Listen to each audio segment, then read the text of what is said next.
pada malam ini dan Mbak Vera S. Tuning. Assalamualaikum, selamat malam Mbak Vera. Waalaikumsalam warahmatullahi wabarakatuh. Selamat malam, Mbak Ulan. Ya, baik. Kepada Mbak Vera dipersilakan untuk memandu diskusi kita pada malam hari ini. Terima kasih. Terima kasih, Mbak Ulan.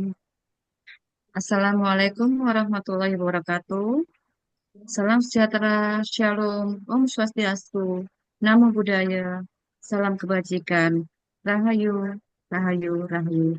Salam semua saudara. Untuk malam ini eh, telah diuraikan oleh Mbak Ulan tadi. Kita mengambil tema krisis ketidakpastian dan kejelasan, panduan spiritual bagi proses pengambilan keputusan, ya, panduan spiritual bagi proses pengambilan keputusan. Baiklah, hidup ini tidak pernah lepas dari pilihan. Dalam setiap fase kehidupan kita dihadapkan pada keputusan-keputusan besar maupun kecil yang membentuk arah perjalanan kita. Namun, ada saat-saat ketika keputusan yang harus diambil muncul justru di tengah krisis, tekanan dan ketidakpastian.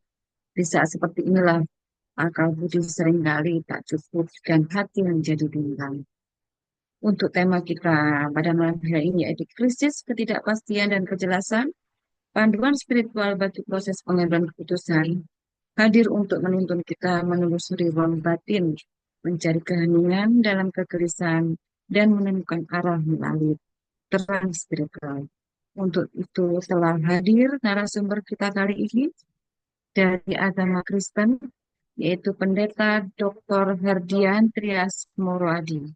Beliau adalah Balewiyata Institut Majelis Agung GKJW. Selamat malam, Pak Oke, selamat Pendeta malam. Ya, Herdian. Mohon maaf jika ada kesalahan atau pengucapan dalam gelar it's dan okay. Ya, namanya. oke, Baik, Bu. untuk mempersingkat waktu, silakan untuk memaparkan tema kita pada malam hari ini. Baik, terima kasih, Bu Vera. Selamat malam, Bapak Ibu. Salam sejahtera bagi kita semua. Shalom, Om Swastiastu, Namo Buddhaya, salam kebajikan, Rahayu, Rahayu, Rahayu. Assalamualaikum warahmatullahi wabarakatuh. Salam semua saudara.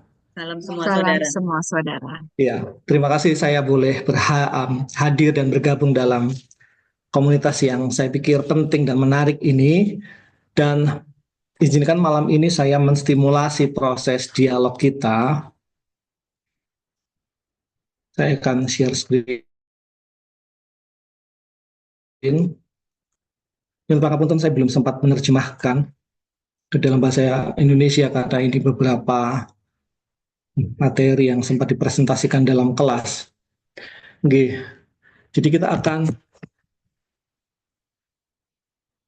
berbicara perkara krisis, ketidakpastian, dan kejelasan. Dan saya mengajukan sebuah semacam proposal ya, panduan spiritual dalam proses pengambilan keputusan. Saya Hardian Trias Muradi, saya pendeta Gereja Kristen Jawetan. Jadi saat ini saya bertugas di Bali Wiyoto Institute. Bali Wiyoto itu bahasa Jawa, Bali Rumah, Wiyoto itu pengajaran, jadi rumah pengajaran di Gereja Kristen Jawetan, di Majelis Agung Gereja Kristen Jawetan. Baik Bapak Ibu,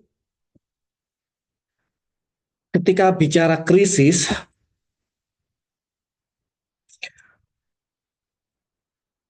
ada seorang kawan yang mengajarkan satu kata yang menarik dalam bahasa Cina ya, Wei Ji, krisis Wei Ji.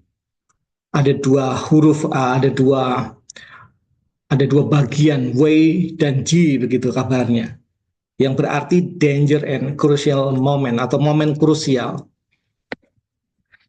Artinya, walaupun krisis itu danger, tidak menyenangkan, namun kemudian justru dapat membuat kita memasuki proses reorder ya atau penataan ulang, kebangkitan kalau pakai bahasa kekristenan. Karena setelah kematian Yesus Jumat Agung ada kebangkitan, ada transformasi. Jadi danger itu juga bisa menjadi crucial moment jika kita sikapi secara bijak. Dan memang kalau kita bicara krisis, sebagaimana tadi Bu Moderator sudah sempat singgung, kita nggak bebas dari namanya personal crisis ya. Kita tidak bebas dari krisis yang bersifat personal. Krisis kesehatan misalnya, tiba-tiba sakit. Kemarin masih barengan kita webinar, tiba-tiba besoknya harus didiagnosa dengan sakit kronis, harus segera operasi gitu. Ada lagi mental health crisis, tiba-tiba depresi, anxiety yang memengaruhi well-being, yang memengaruhi kesejahteraan lahir batin. Ada juga kaitannya dengan krisis relasi yang putus cinta lah, yang cerai, yang pertengkaran dengan anggota keluarga. Ada juga yang kaitannya dengan karir, yang tiba-tiba di PHK dan nggak tahu besok harus cari kerja di mana, kemudian krisis finansial, hutangnya banyak, investasi gagal, duitnya hilang, yang semuanya ini berpotensi berdampak pada guncangnya identitas kita, kaitannya dengan krisis identitas juga. Nah, itu personal krisis atau krisis personal. Kalau komunal, secara komunal, karena kita bicara dalam konteks komunitas religius, sebenarnya kita juga tidak bebas dari krisis. Saya mau bicara dari perspektif saya, agama Kristen, yang misalnya disebabkan oleh pertengkaran doktrin, konflik kepemimpinan, disebabkan oleh moralitas rohaniwati, moralitas pastor, pendeta, kaum klerus ya, atau perkara financial mismanagement dalam tubuh organisasi religius yang pada gilirannya dapat menyebabkan distrust, umat jadi nggak percaya dengan lembaga agama, yang kemudian juga menyebabkan perpecahan. Jadi kalau Bapak Ibu Saudara melihat dalam slide ini gambar dari pertengkaran, perpecahan gereja, skisma. Jadi di tahun 1054 terjadi pertengkaran ya, perpecahan yang semula satu, kita anak-anak Sang Kristus Yesus, kemudian gara-gara pertengkaran perkara kepemimpinan gereja, papal authority, selain juga perkara doktrin ya, karena Roh Kudus itu dulu dipertentangkan. Roh Kudus itu keluarnya dari Allah Bapa dan Anak atau dari Anak gitu. Dan ontran-ontran yang semacam ini memungkinkan lalu hadirnya Konsili Nisea 1700 tahun yang lalu. Kami sedang merayakan dan memperingati Konsili Nisea 1700 tahun yang lalu. Tapi kemudian tanpa terelakkan bagian ini memungkinkan Great Schisma atau perpecahan gitu. Lalu di abad 16 yang di sebelah sini, ini juga pecah lagi. Tahun 1517 terjadi apa yang oleh gereja Protestan diklaim sebagai reformasi gereja. Kemudian jadi cabangnya banyak sekali di sini. Ini lukisan pertengkaran Luther ya dengan Death of Worm, khususnya ketika terjadi korupsi. Jadi Protestan menuding bahwa ada korupsi dalam tubuh gereja yang dilakukan oleh kaum klerus, kaum agamawan. Doktrin digunakan untuk memuaskan ego kapitalistik melalui penjualan surat indulgensia atau menghapus dosa ya oleh Johann Tetzel, yang kemudian memicu penempelan 95 tesis yang dilakukan oleh Martin Luther di pintu gereja Wittenberg di Jerman. Ini salah satu contoh. Tapi bagaimanapun juga, saya pikir kita sepaham bahwa karakter krisis itu uncertainty, ketidakpastian. Krisis selalu melemparkan kita ke dalam ketidakpastian. Padahal secara alamiah, kita itu kan selalu merindukan keniscayaan, kita selalu merindukan dapat menggenggam kepastian gitu ya. Kita enggan kehilangan kontrol. Maka kondisi antara satu sisi berada di dalam ketidakpastian dan kemudian di sisi lain merindukan kepastian itu kondisi yang melelahkan. Dan ini ciri khas kondisi liminal. Dari kata liminalitas, kalau saya meminjam dari perspektif sosiologi antropologi ya, liminal itu dari kata limen, threshold secara harafiah berarti ambang pintu. Jadi maksudnya fase atau proses liminal adalah proses antara, situasi antara, kondisi yang serba tidak pasti, the in-between state. Pertengkarannya sudah terjadi di masa lalu, tapi transformasinya belum terwujud. Nah, itu kondisi liminal yang tanpa terelakkan menjadi salah satu karakter yang dimungkinkan, yang distimulasi oleh kehadiran krisis. Lantas, jika demikian halnya, bagaimana menavigasi hidup di tengah krisis? Maka malam hari ini Bapak Ibu, saya hendak mengajak kita untuk menggumuli satu isu terkait dengan proses mengambil keputusan di tengah ketidakpastian. Karena tadi uncertainty itu menjadi karakter dari krisis, maka bagaimana kita mau mengambil keputusan di tengah ketidakpastian? Ke depan seperti apa nggak ngerti. Itu kan ketidakpastian. Jikalau kita menggunakan pola yang kaprah, secara lumrah, kita seringkali bertumpu pada penggunaan logika kan, menggunakan rasio, nalar dalam mengambil keputusan. Karena itu kemudian kalau dalam teori kepemimpinan dikenal deciding approach, skema pengambilan keputusan begitu. Demikian pula dengan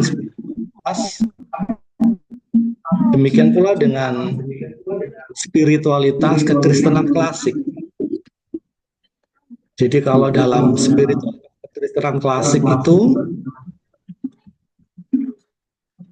juga dikenal namanya kata fatik dari bahasa Yunani. Kata fatik itu the way of knowing, jadi cara untuk mengetahui. Ini via positiva, cara untuk menalar Gusti, gitu. Gusti itu seperti apa? Oh, Gusti saya gambarkan seperti ini, melalui kata-kata, melalui ungkapan, melalui gambar, melalui ide, melalui konsep, gitu. Ini sebenarnya yang disebut sebagai kata fatik. Jadi menggunakan via afirmatif ya, cara positif. Olah kita kemudian secara nalar dapat memperoleh kepastian karena kita merasa bahwa oke, aku ngerti gitu. Kata kuncinya ngerti. Tapi kan sebenarnya ini tidak memadai Bapak Ibu ya. Sebab krisis yang dekat dengan misteri itu membuat segala sesuatu menjadi serba tidak pasti. Nah, kalau semuanya nggak pasti dan kita pakai nalar kita, kan nggak gatuk ya kalau orang Jawa bilang. Kan nggak ketemu. Sebab di tengah misteri dan uncertainty, di tengah ketidakpastian, ya semua hitung-hitungan, semua kalkulasi kita itu sebenarnya tidak pernah menghadirkan kepastian yang sesungguhnya gitu. Lalu bagaimana? Nah, jika menimba inspirasi dari spiritualitas klasik, spiritualitas kekristenan klasik, ada hal yang harus ditambahkan. Kalau ini the way of knowing, kata fatik, maka ada hal yang harus ditambahkan yang disebut sebagai apofatik. Jadi via negativa, the way of unknowing. Artinya begini, misteri yang menghamparkan ketidakpastian dan ketidakmengertian kita, kalau pakai bahasa Jawa niku, sang misteri yang tan kena kinoyo ngopo, itu kan juga perlu didekati dengan kesediaan untuk melepaskan nalar ya. Letting go. Karena Tuhan melampaui semua kata, melampaui semua simbol yang kita gunakan untuk berusaha memahami Tuhan, untuk berusaha mengerti Sang Ilahi gitu.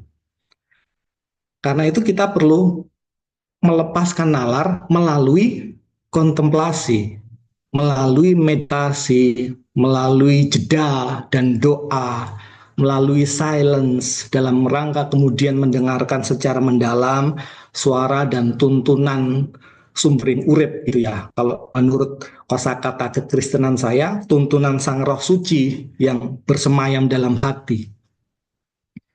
Dan ini yang misalnya kalau dalam Alkitab, dalam Perjanjian Baru, diperlihatkan oleh Sang Kristus Yesus ketika Yesus Kristus memberikan teladan untuk silence, menarik diri, retreat, dalam rangka mendengarkan secara mendalam suara Gusti, suara diri sendiri dan suara sesama yang pada gilirannya lalu menghadirkan kejernihan. Jadi menep lalu wening gitu. Jadi polanya begini Bapak Ibu. Ini yang saya sebut sebagai comprehensive discernment model. Nyuwun pangapunten jika sedikit teknis ya. Tapi kemudian pola nalar kita itu kan pakai ini deciding approach, pendekatan untuk memutuskan. Kalau ada masalah sebelum memutuskan apa yang kita lakukan? Kalau deciding approach, ya mari mendefinisikan masalahnya apa. Lalu looking for root cause, ini mencari akar masalahnya apa.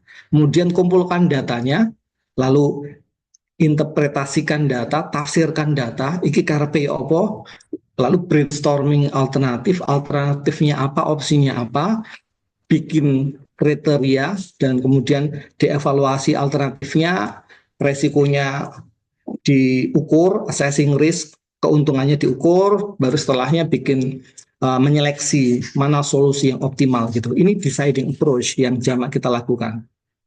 Tapi kemudian dalam tradisi kekristenan, salah satu bapak gereja namanya Ignatius dari Loyola ini memformulasikan apa yang disebut sebagai Ignatian discernment yang melengkapi deciding approach. Jadi secara ringkas, dalam mengambil keputusan, selain juga mengakrabi proses yang sifatnya rasional, Ignatius ini juga menambahkan pola kontemplasi. Ada doa di sini, ada prayer, ada jeda, ada welcome and receive God's will. Jadi membuka hati untuk menerima tuntun Gusti begitu. Kemudian ada juga ini ask God to give feelings of consolation, konsolasi, desolasi ini kaitannya dengan Ignatian discernment. Jadi kaitannya dengan upaya mencari tahu kehendak Tuhan. Kalau dalam bahasa Jawa itu wiweko dari bahasa Sanskerta viveka. Dalam rangka membedakan roh dan kemudian mengkonfirmasi pilihan dengan juga menyerahkan pada Gusti. Ini tradisi kekristenan, Ignatian discernment.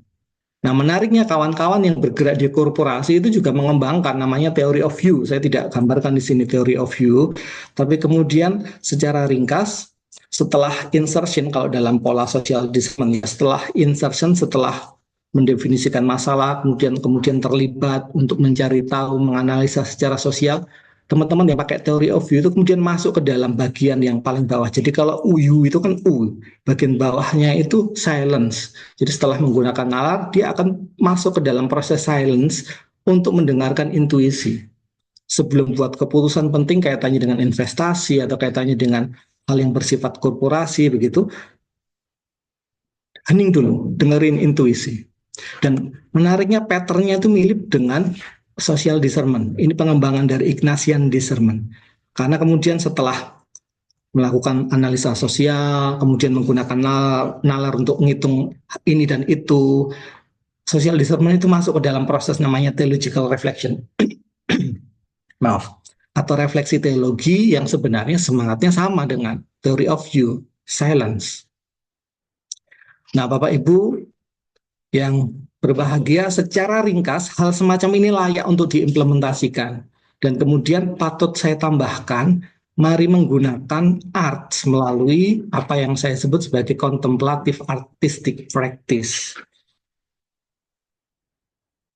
Bentuknya macam-macam, saya sebutkan di sini ada beragam, termasuk ini kaitannya dengan receive picture. Jadi ada banyak disiplin rohani yang menggunakan art atau seni.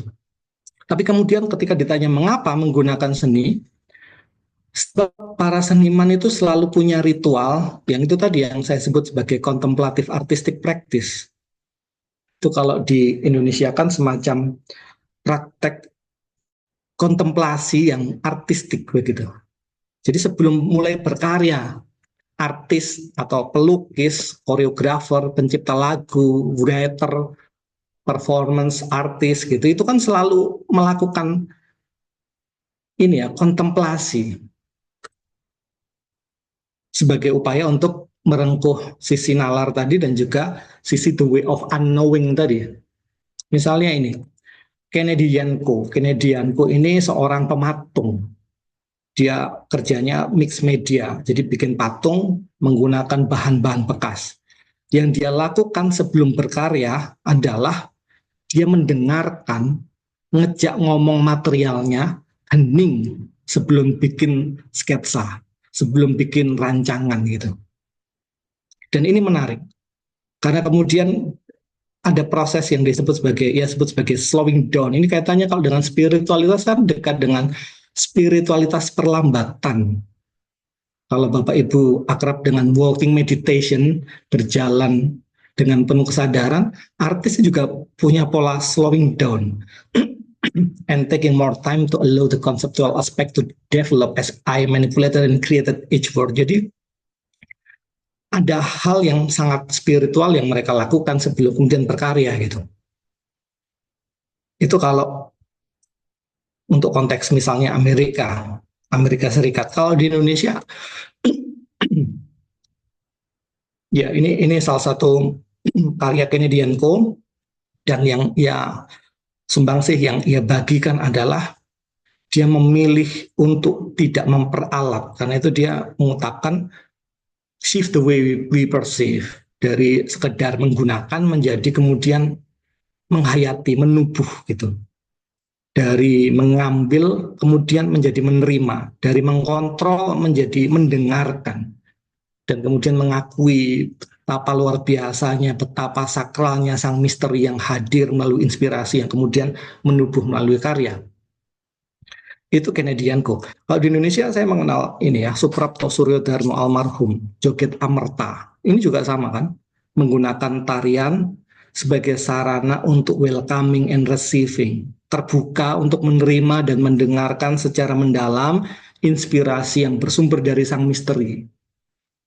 Artinya Bapak Ibu, seni selalu menjadi jalan yang memadai bagi hati untuk bersentuhan dengan sang misteri yang melampaui keterbatasan nalar.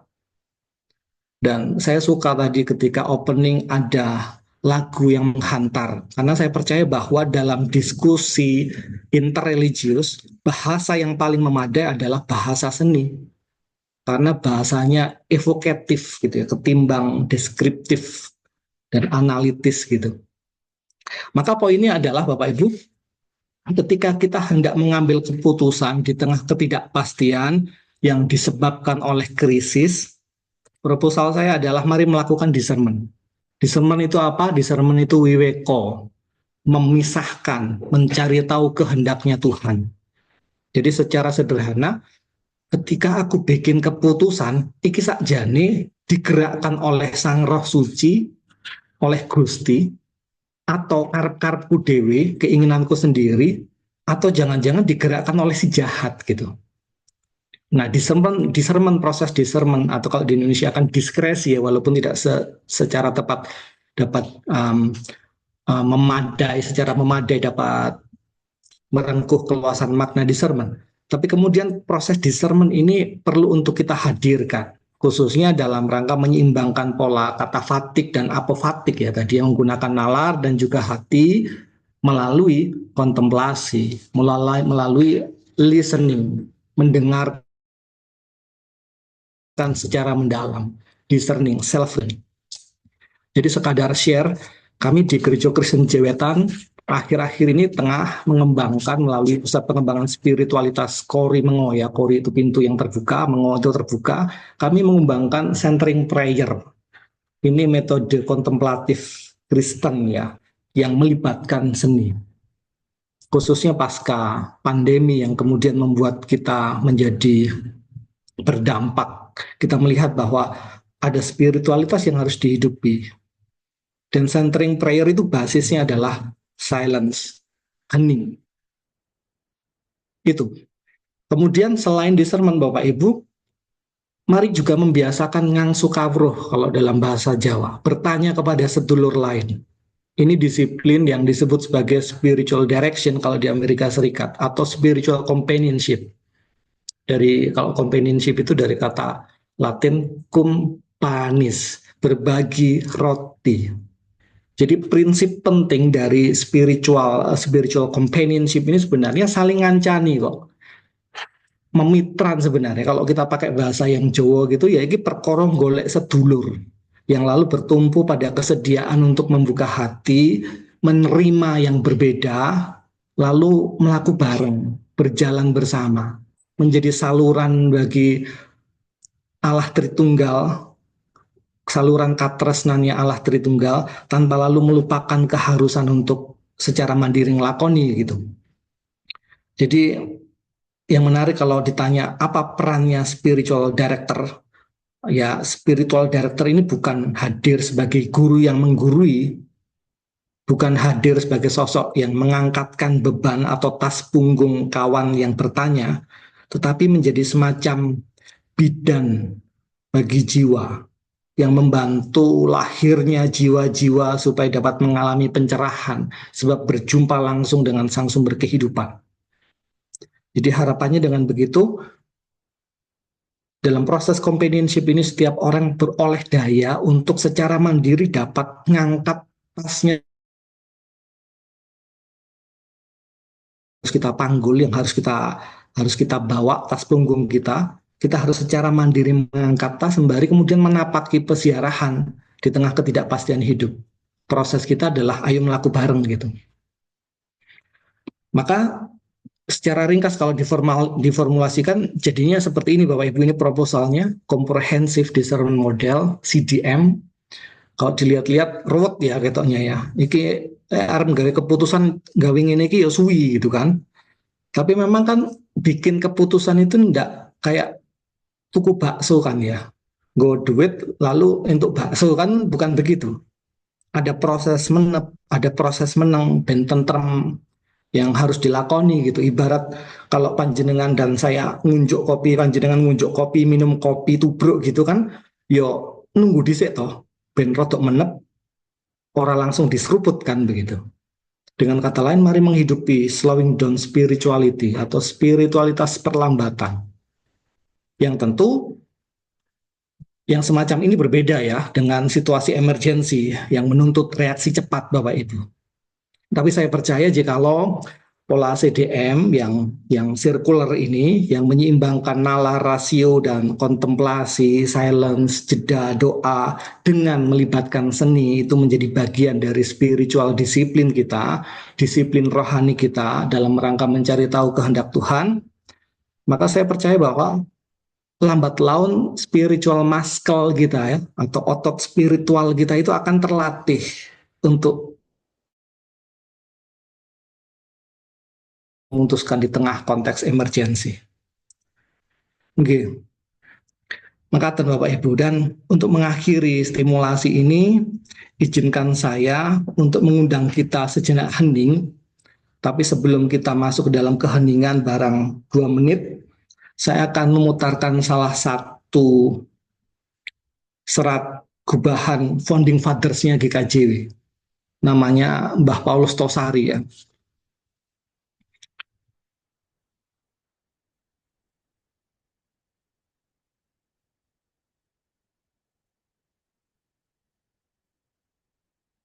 Dan kebetulan saya share lagi soundnya.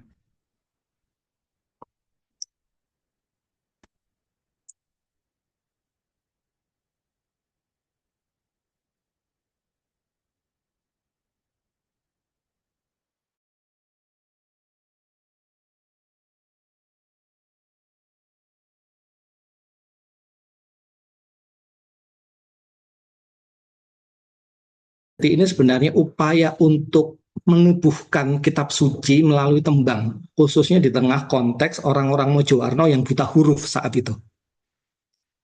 Oke. Kita akan dengarkan bersama. Rasa sejatinya jalmi kanggonan rasaning Allah sejati temen tegese manungsa ingkang kanggonan mring temenya pangeran darbe rasa jatinipun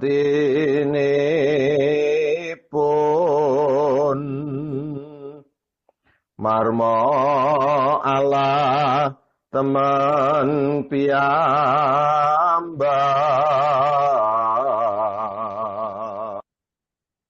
Baik, jadi rasa kita itu akan menjadi rasa sejati ketika rasaning Allah dedalem.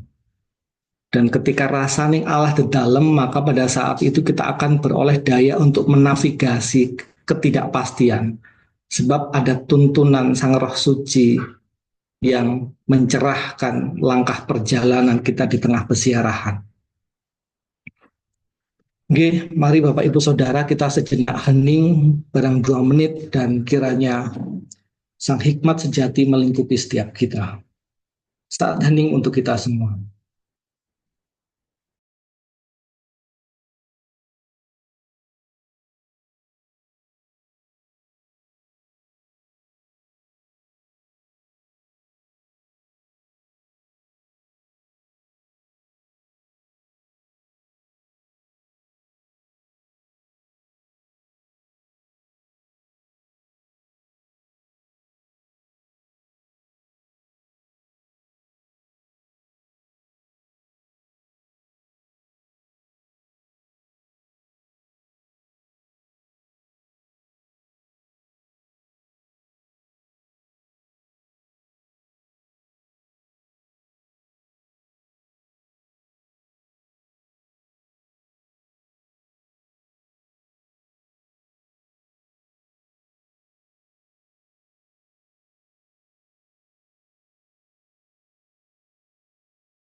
Baik, kiranya damai sejahtera yang melampaui akal dan pikiran memelihara setiap kita.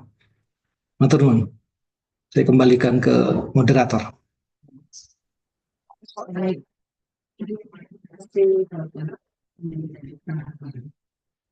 Dan begitu menarik sekali yang jadi disampaikan bahwa di sini ketika hmm,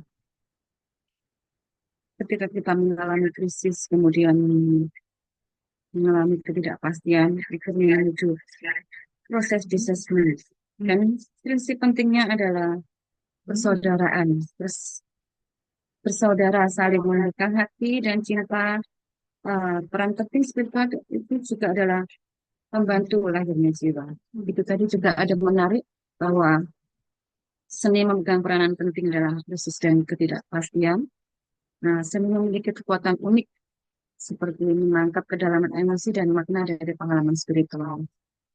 Orangnya begitu menarik sekali. Untuk selanjutnya kita menuju ke penanggap untuk mengarah menyerudut menuju tema kita kali ini. Untuk selanjutnya penanggap dari Hindu ya Mbak Bulan? Oh, dari Islam. Baik. Assalamualaikum. Ini telah hadir Kiai Hanan Manan. Waalaikumsalam warahmatullahi wabarakatuh.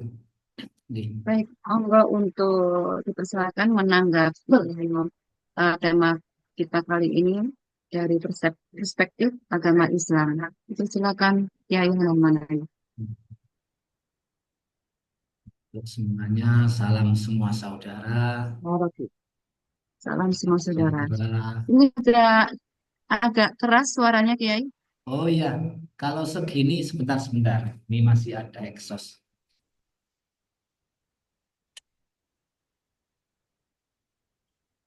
Ini. Apa bisa ditangkap dengan jelas?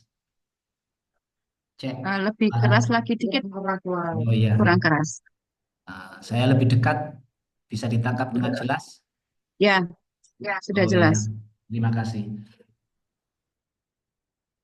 Terima kasih untuk Bapak Herdian Trias Moroadi ya, yang memberikan materi dengan gamblang dan kebetulan ini juga materi akademis sebagaimana beliau sampaikan tadi yang sudah disampaikan dalam perkuliahannya. Di penjelasan tadi itu memang semuanya memang sudah dalam ukuran-ukuran untuk menata kehidupan ini agar jauh dari kegamangan, kegelisahan, dan lebih dekat pada langkah-langkah kebenaran dalam menjalani hidup.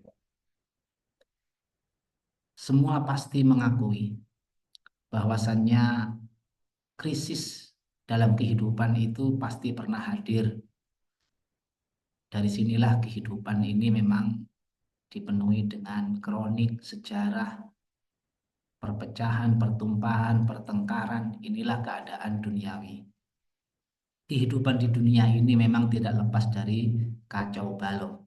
Istilah Islamnya itu kehidupan duniawi ini darul balwa, termasuk tempat yang dipenuhi cobaan, bala, darul fitan, tempat penuh fitnah. Oleh karena itulah sungguh berbahagia ketika hidup di dunia ini di perjalanan hidupnya menemukan hidayah, bimbingan yang menuju pada kesejatian, yakni bertuhan. Kita sebagai masyarakat besar dalam Maaf Indonesia. ya, suaranya mengecil. Oh, suaranya mengecil. Iya.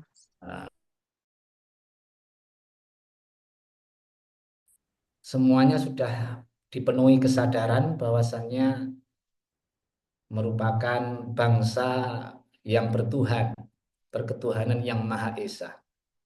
Inilah kelebihan kita bersama, sehingga menjalani kehidupan ini semuanya harus selaras dengan hubungan kita dengan Tuhan kita. Di mana kepastian itu sebenarnya adanya pada Al-Haq, Tuhan zat yang maha benar, yang maha nyata, yang tidak ada ragu-ragu, tidak ada sesuatu yang layak untuk menjadikan kita bingung. Dari sinilah umat beragama sebenarnya umat yang menjalani kehidupan dengan langkah-langkah pasti.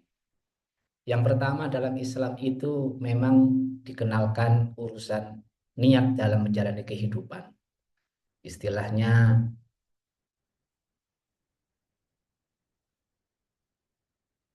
dalam Islam itu bahwa niat itu kunci dari segala praktek langkah hidup. Innamal a'malu binniyat. Sungguh aktivitas yang kita jalani ini semua kembali pada niat. Kalaulah niat hidup kita masih menikmati kehidupan yang dipenuhi ketidakpastian, karena dunia ini wilayahnya wilayah mungkinat, serba mungkin, mungkin begini, mungkin begitu, seakan-akan semuanya dalam ketidakpastian, dalam persimpangan. Kalau niat kita masih saja bertujuan untuk menikmati di kesementaraan yang demikian, dipastikan kita mudah diombang-ambingkan. Oleh karena itu, tujuan hidup harus jelas menuju Allah dalam makna menuju al-haq dan bagaimana hidup ini selalu di dalam ridhonya. Secara sufistik dalam ranah tasawuf itu kita dikenalkan beberapa langkah-langkah agar kita menjalani hidup ini dilandasi dengan kemantapan hati. Di mana hati itu memang tempat membolak-balik atau kolab dinamai kolab karena di situ keadaan hati itu istilah Arabnya kolbun itu molak-malik, berubah. Ada suka, duka, gelisah, dan apa-apa. Tapi pancaran iman kepada Tuhan, al-haq itulah yang menjadikan ada sabitah atau subutul kolbi, tetapnya hati. Kemantapan hati ini memang membutuhkan proses. Jadi memang benar dalam materi kali ini kita disuguhkan ada proses. Proses menuju kemantapan, menuju kepastian itu tidak tiba-tiba memang. Dalam ranah tasawuf, kita harus mengenali tentang keadaan jiwa kita. Jiwa ini memang dipenuhi dengan keinginan-keinginan rendah, di mana itu nafsu yang masih dipenuhi dengan dorongan-dorongan yang bersifat negatif. Itu ada. Dan sebaliknya juga ada cahaya hati yang menuju pada kebenaran. Fa'alhamaha fujuraha wa taqwaha dalam istilah Qur'aninya. Nafsu ini sudah sempurna, wan nafsi wa masawwaha. Sempurna, di situ ada dua hal, diilhamkan, dimasukkan ke dalamnya itu fujurnya dan takwanya. Hanya saja memang ketika ingin menang, maka kita harus mengambil jalan yang menuju Tuhan. Nah, jalan menuju Tuhan inilah disebut ibadah secara umum atau ubudiyah secara khusus ketika di pengabdian totalitas dari hati. Di sini memang dibutuhkan akhun solih atau terlebih lagi guru, penuntun, pemimpin di mana kita meyakini bahwa ia adalah manifestasi dari kiriman Tuhan untuk memudahkan kita menuju Tuhan. Istilah umumnya al-ulama, orang-orang alim, cerdik pandai tentang apa-apa yang menjadi rahasia hidup untuk bertuhan, di mana orang alim itu al-ulama warathul anbiya, istilah tasawufnya al-mursyid al-kamil, pembimbing ruhani yang sempurna sekaligus mukamil, yang menyempurnakan perjalanan.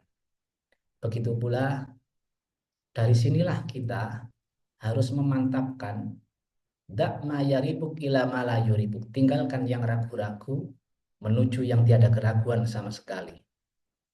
Nah, biar kita terbebas dari semuanya yang bernilai keraguan, maka tujuannya itu harus satu, nggak boleh dua, tiga. Tujuannya hanya pada yang sejati. Tuhan satu-satunya tujuan. Surga hanya bagian tempat, dunia ujian. Tujuan harus menuju pada Tuhan. Kalau tidak menuju pada Tuhan, niscaya kita akan bingung ketika ada iming-iming atau tawaran apapun yang bersifat gemerlap tipu daya. Makanya di dunia ini disebut mataul ghurur, kesenangan-kesenangan sementara yang bersifat menipu. Jadi memang kunci agar kita jauh dari ragu-ragu itu adalah bagaimana di tiap saat, di tiap waktu sebenarnya kita tidak pernah berkomunikasi kecuali dengan Tuhan yang sejati, yang kita sembah, yang kita tuju, yang kita cintai, bahkan yang kita kenali.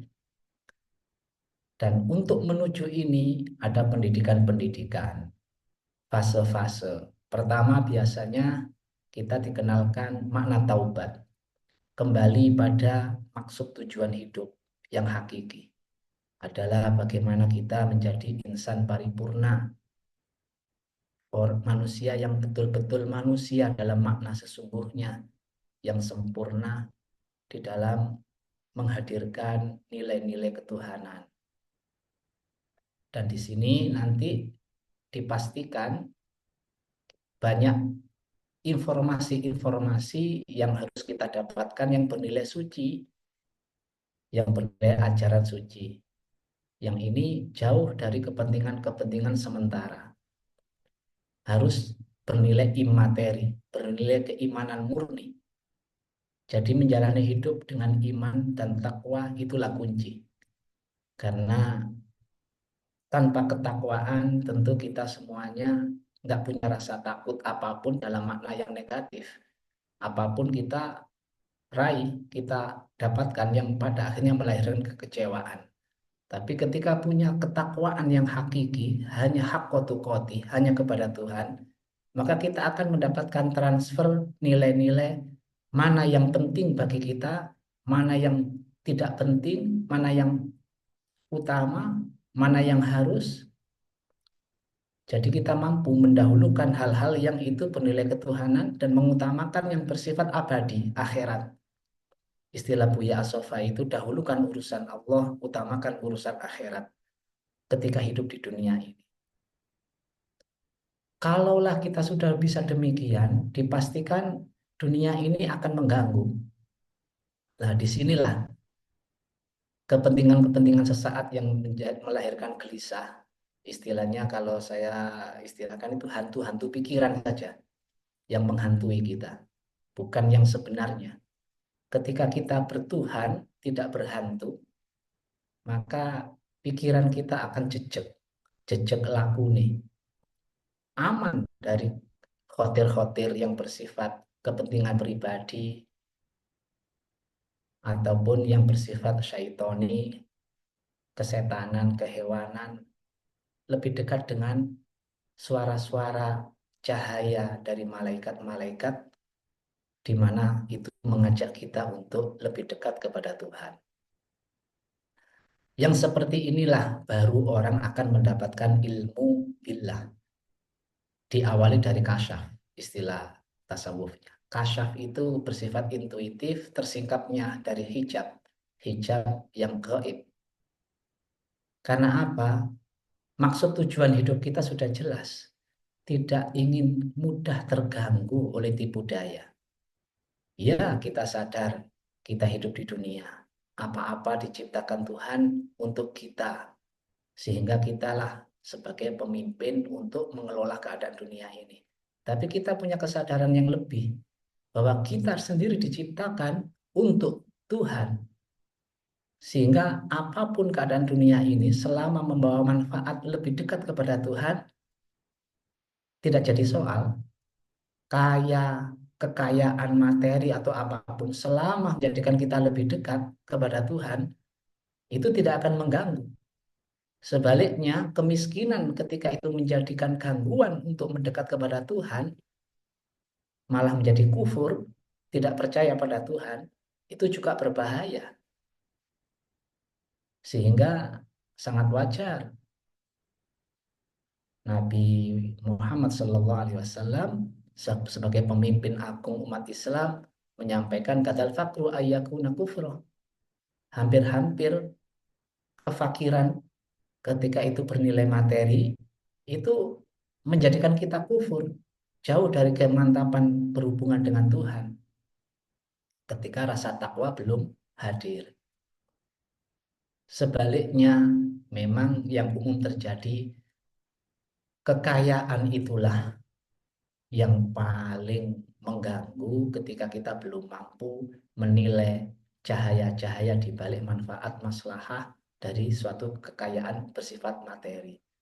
Dari sinilah pandangan tentang batinnya sesuatu. Apa yang kita lihat haruslah kuat. Pengetahuan yang dirasakan melalui kepekaan itu yang lebih penting. Melihat manusia atau apapun ketika itu materinya sangat kuat, maka kita harus lebih peka di balik kekayaan mereka, di balik ada tangis di dalam, ada kerinduan ingin lepas dari segalanya. Ini harus yang semuanya didukung dengan ilmu-ilmu yang benar. Ilmu yang benar ini didapat dari informasi langit melalui kitab suci yang memang sejak awal hadirnya di muka bumi ini terbebas dari hal-hal yang bersifat hina.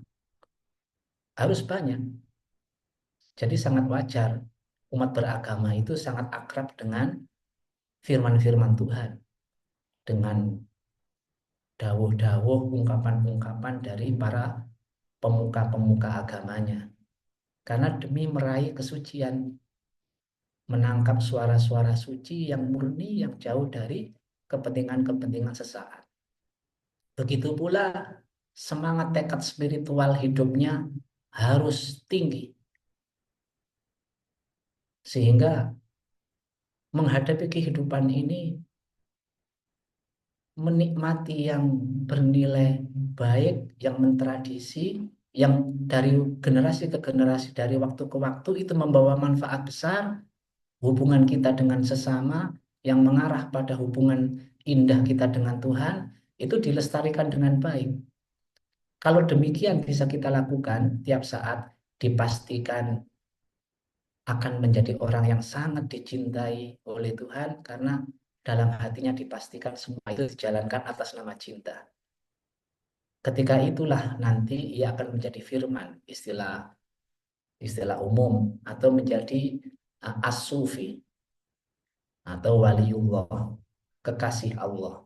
Sehingga apa yang didengar, apa yang dirasakan, apa yang disentuh, semuanya ini merupakan manifestasi dari yang diridhoi oleh Tuhannya. Kondisi seperti ini dipastikan ia selalu langkahnya pasti. Tidak ada ragu-ragu sama sekali.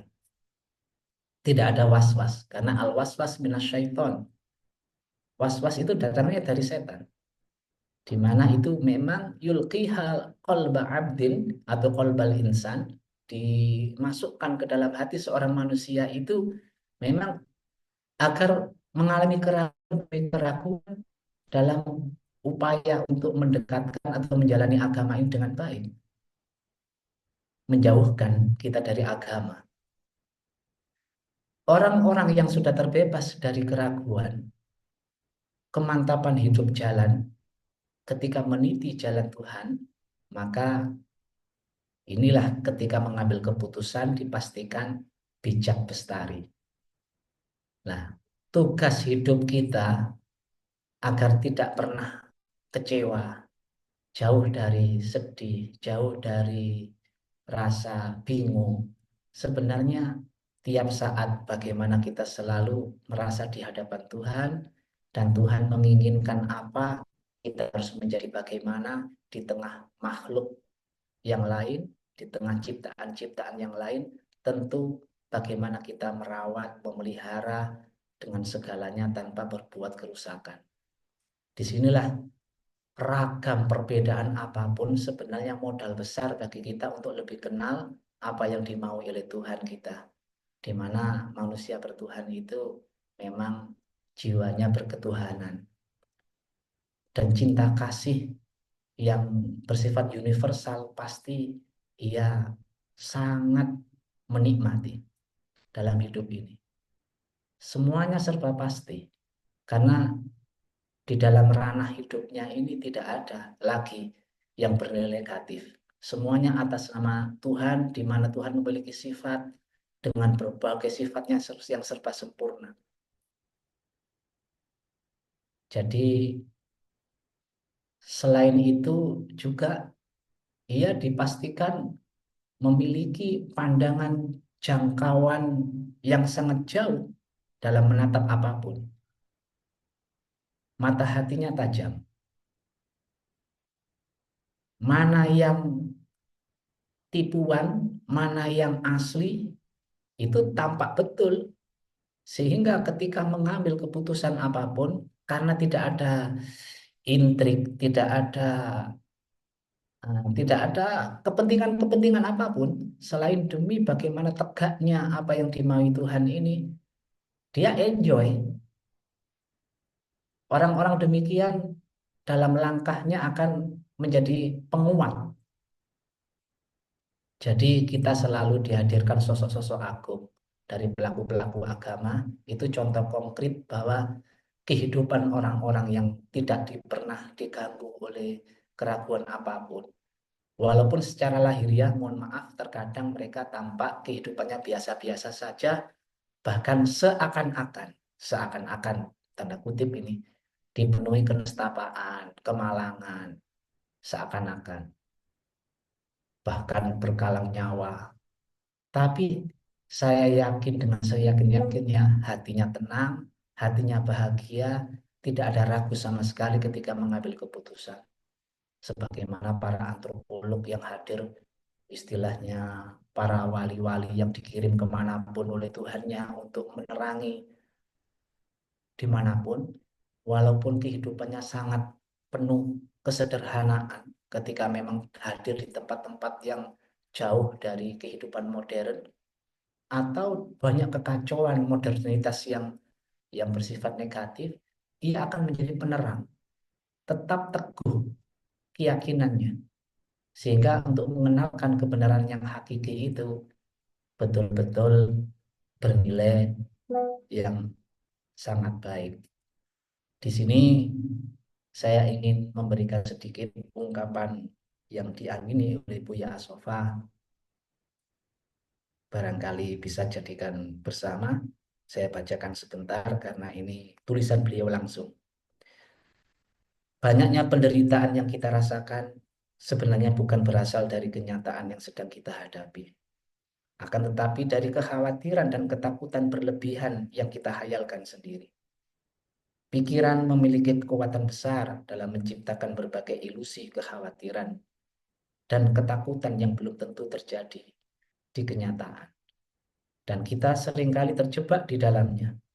Kekhawatiran dan ketakutan timbul dari was-was yang menyelinap masuk ke dalam dada. Was-was adalah bisikan halus setan. Bila kita tidak segera menyikapinya dengan isti'adzah billah, mohon perlindungan kepada Allah, maka bisikan halusnya tadi menjadi suara lembutnya. Seakan-akan itu suara hatinya. Dan bila kita mendengarkannya, suara lembutnya itu menjadi seruannya. Dan seruan setan pastilah mengarah pada kebatilan dan kesesatan. Sampai di sini, bila kita tak bergegas menuju maghfirah, pengampunan Allah, mohon ampun karena tergoda oleh setan, otomatis ini ya, maka setan akan dengan mudah menguasai. Setelah setan menguasai diri kita, kita kehilangan kendali atas diri kita. Batin pun menjadi gelap, panik, stres, dan kacau balau. Sebab kita kehilangan kendali. Akhirnya semua tampak seperti sebagai kendala. Na'udzubillah, kita harus memohon perlindungan kepada Allah min syururi alfus, dari jahatnya nafsu kita, wasyaril waswas, dari kejahatan waswas. Dan terakhir untuk ungkapan kami bacakan juga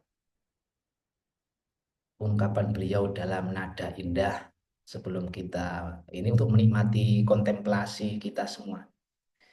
Tinggalen rasa rasa ning hawa, bisa ngrasa rasa ning rasa, abot lan soro mung sawetara, yen wis kulino nentrem salira, yen wis kulino nentrem salira, dupala kanca dulur sedaya, aja mung poso sareat bloko, poso torekot luwih utama, urusan dunya cukup sakmadya, urusan dunya cukup sakmadya.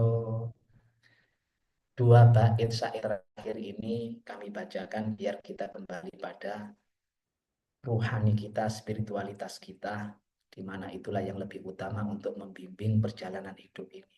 Tanpa spiritualitas, hidup gersang. Dengan spiritualitas, apapun keadaan, semuanya akan terasa ringan, dan kita bisa berjalan menuju kebenaran dan kepastian. Saya kira cukup itu. Mohon maaf kalau terlalu panjang. Salam semua saudara. Salam semua saudara. Terima kasih Yai Hanan. Suaranya merdu sekali itu tadi. Tadi yang telah disampaikan Yai Hanan adalah sebetulnya krisis ketidakpastian keraguan itu disebabkan oleh muatan-muatan kepentingan pribadi atau ada istilah berhantu, tidak bertuhan. Jika tujuan hidup kita jelas, yaitu kita diciptakan untuk mendekatkan diri pada Tuhan, maka krisis dan ketidakpastian akan bisa ditanggulangi dan terkikis menuju keputusan yang jelas dan penuh kepastian yang berketuhanan dengan hati yang tenang dan bahagia. Terima kasih, Kiai Hanan. Untuk selanjutnya, kita menuju penanggap dari ini telah hadir dari agama Hindu.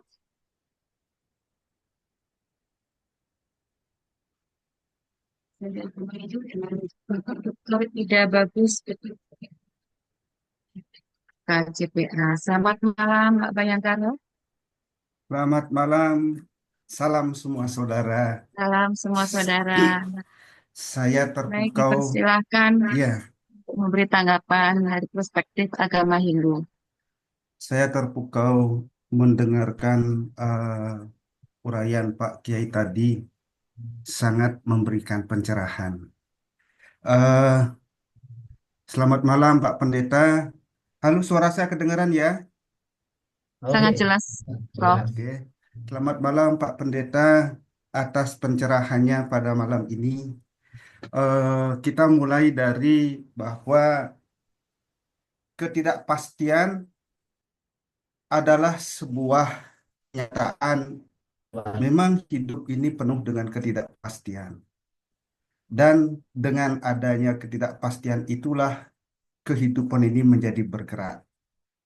Tetapi atas segala ketidakpastian itu, kita harus selalu bijak dalam pengambilan keputusan, karena sesungguhnya keputusan apapun yang kita ambil, itu pasti akan berdampak baik kepada diri sendiri, orang lain, termasuk alam dan lingkungan di mana kita berada. Bapak Ibu sekalian yang saya hormati, kalau yang disampaikan oleh Pak Pendeta tadi, secara teknis banyak sekali kita diajarkan tentang bagaimana spiritual leadership itu dan servant leadership itu terimplementasikan dengan baik. Hindu mengajarkan tentang sebuah keseimbangan.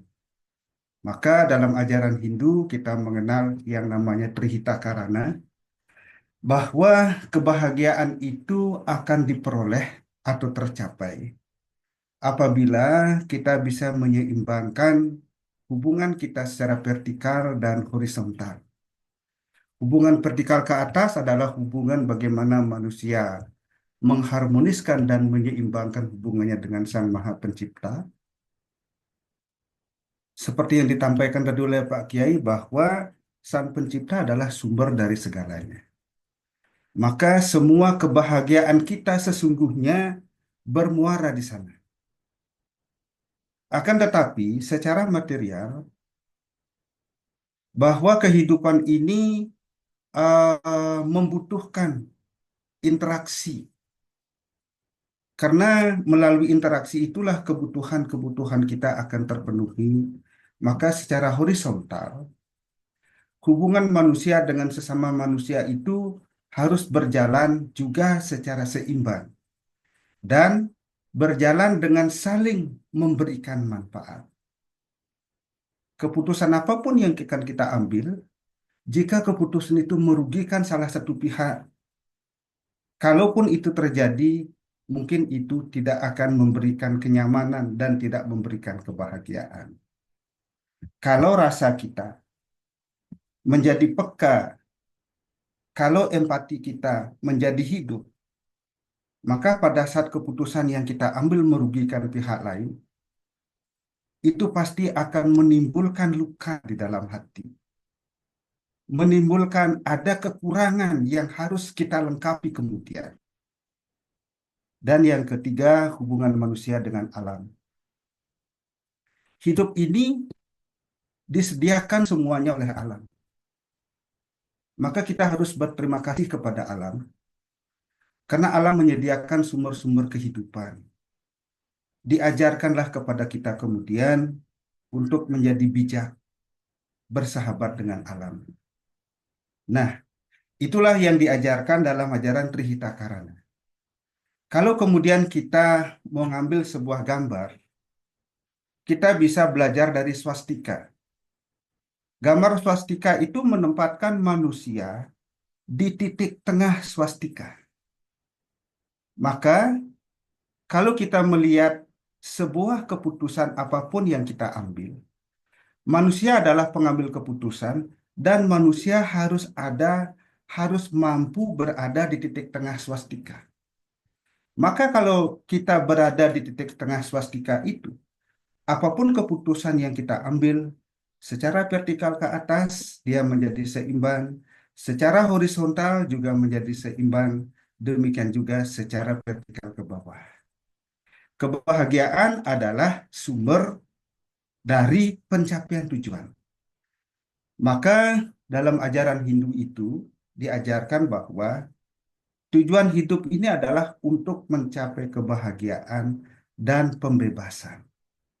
Dalam bahasa teknisnya itu disebut Moksartam Jagaditaya Caiti Dharma, bahwa tujuan dari kehidupan atau beragama adalah untuk mencapai jagadita atau kebahagiaan dan moksa atau pembebasan. Memang kebahagiaan dan pembebasan bisa berada di kutub yang sangat jauh berbeda. Kebahagiaan mungkin akan banyak menyandarkan pencapaiannya melalui pemuasan-pemuasan material. Sedangkan kebebasan menyandarkan pencapaiannya melalui bagaimana kita meninggalkan keterikatan terhadap aspek-aspek material itu. Maka, kalau kemudian kita melihat bagaimana perilaku dalam keseharian, kita mendapatkan materi, tetapi kita mampu menggunakan materi itu bukan semata-mata untuk kepentingan pribadi kita, tetapi sebagian kita gunakan untuk kebahagiaan yang lain. Maka pembebasan dari keterikatan mulai bisa kita lakukan. Keserakahan atau yang kita sebut sebagai uh, dalam ajaran dalam ajaran Sadripu itu yang kita sebut loba atau keserakahan, itu adalah sebuah representasi di mana setiap makhluk atau manusia terikat dan terjebak kepada kepuasan dan kebutuhan materialnya. Mari kita lihat contohnya. Para koruptor itu rata-rata adalah orang kaya. Kita jarang menemukan koruptor itu orang miskin. Tetapi dengan kekayaan yang dia miliki pun dia masih menjadi serakah untuk menguasai hak orang lain. Nah, inilah kondisi di mana manusia yang tidak mampu berada pada titik keseimbangan. Titik keseimbangan sekali lagi apabila manusia mampu berada di tengah-tengah titik swastika dalam setiap keputusannya. Artinya, apapun yang kita lakukan secara spiritual itu menjadi seimbang. Kenapa? Karena pada setiap keputusan yang kita lakukan, seakan-akan kita melakukan asesmen dulu terhadap kriterianya Tuhan. Ajaran ketuhanan menyetujui nggak model keputusan ini? Oke, karena ajaran ketuhanan itu bersifat general, ya, umum, oke itu sudah sesuai dengan ajaran ketuhanan. Dan setiap kita, apapun agama atau kepercayaan yang kita yakini, pasti memberikan petunjuk kepada kita. Atau pasti memberikan guideline kepada kita untuk setiap keputusan yang kita ambil. Nah, baru kemudian secara teknis, kita menselaraskan setiap langkah atau keputusan yang kita ambil itu mencari hubungan antar manusia.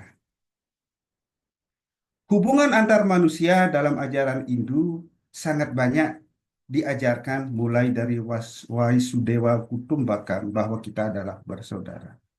Ajaran Tatwamasi juga mengajarkan kepada kita bahwa saya adalah dirimu.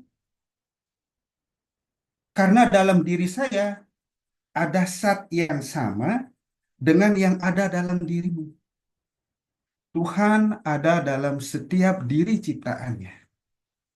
Maka dari itulah ajaran Tatwamasi kemudian mengajarkan kepada kita bahwa tidak ada satu pun jalan bagi kita untuk saling menyakiti.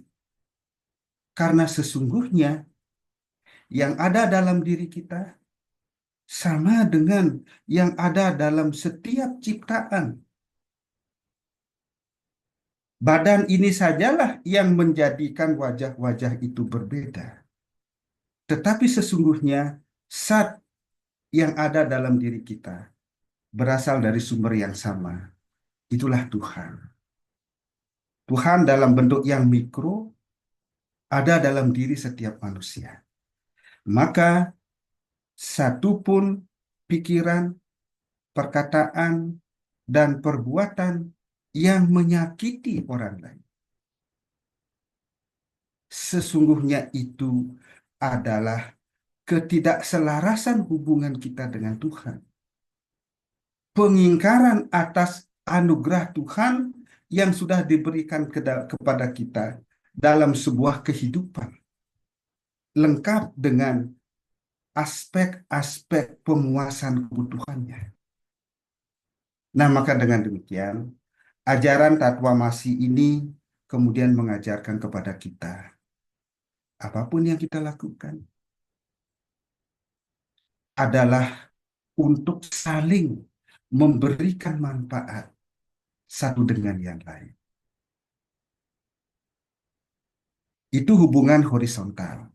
Nah, kalau hubungan horizontal ini kemudian kita terjemahkan ke dalam bahasa ekonominya, ya, customer satisfaction itu adalah hubungan horizontal yang bagus.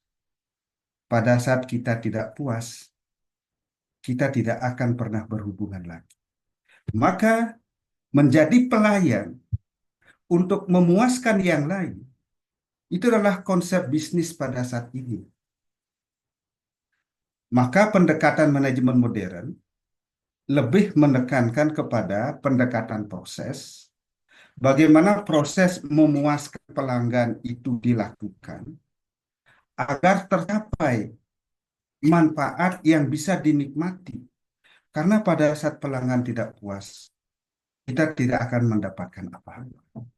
Nah, itulah bagian dari hubungan horizontal yang harus menjadi bagian dari keputusan kita.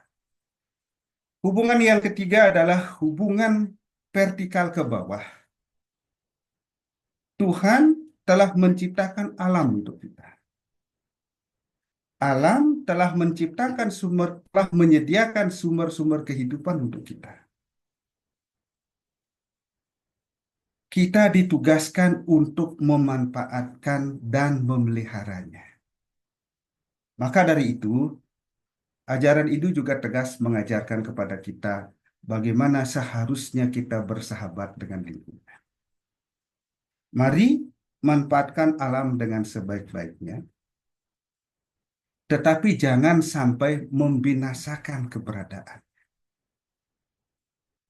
Kita diberikan kesempatan untuk memanfaatkan tambang, memanfaatkan hutan, memanfaatkan udara, memanfaatkan laut untuk kehidupan ini, karena di sana ada sumber-sumber kehidupan.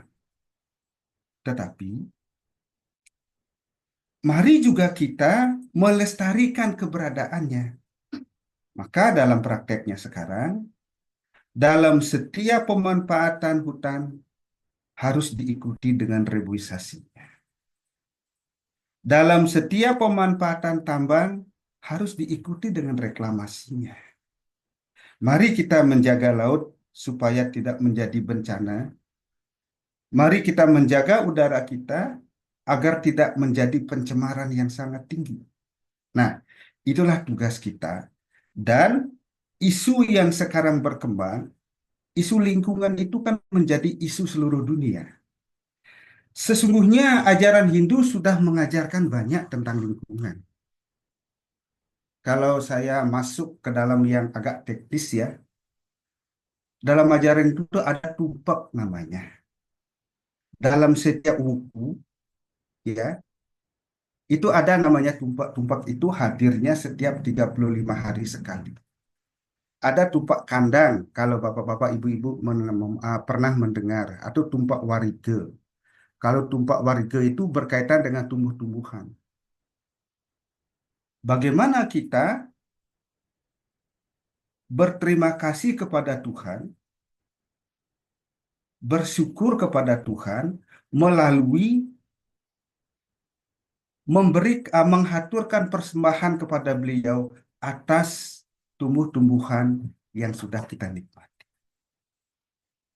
Refleksinya atau pelaksanaannya adalah bagaimana kita menjaga tumbuh-tumbuhan itu biar tumbuh subur dan kemudian memberikan manfaat untuk kita. Kemudian ada tumpak kandang tadi saya sebutkan, ada satu tumpak uye. Bagaimana atas adanya hewan atau binatang yang bisa mensuplai kebutuhan protein, nabati, dan yang lainnya untuk kita. Kita bersyukur pada hari itu melakukan persembahan kepada Tuhan. Implementasinya adalah bagaimana kita memelihara hewan dan binatang itu supaya menjadi sehat, menjadi berkembang biak, sehingga bisa mensuplai kebutuhan kita. Jadi kesimpulannya berkaitan dengan keputusan ini adalah, kalau kita mengumpamakan setiap aktivitas kita adalah sebuah titik, kita harus menempatkan titik itu secara seimbang. Kita tarik ke atas menjadi hubungan vertikal. Kita tarik ke bawah menjadi hubungan vertikal ke bawah. Kita tarik ke kanan dan ke kiri menjadi hubungan horizontal. Dari titik-titik yang kita buat itu dalam keseharian kita akan menjadi lukisan kehidupan. Saya yakin setiap titik yang seimbang akan memberikan kebahagiaan untuk semuanya. Kemudian saya yakin juga hubungan antara titik-titik yang seimbang yang kita buat dalam keseharian kita, dalam setiap keputusan kita, akan menghadirkan sebuah lukisan kehidupan yang sangat indah, yang memberikan harmoni, atau yang mencerminkan harmoni kehidupan kita. Maka dengan demikian, manusia sebagai pengambil keputusan, apapun aktivitas yang dia lakukan, apapun aktivitas atau keputusan yang dia ambil, pastikan bahwa keputusan itu menjadi seimbang secara vertikal dan horizontal. Dengan demikian, doa bahwa selalu kita berdoa, ya Tuhan, semoga semua makhluk mendapatkan kedamaian.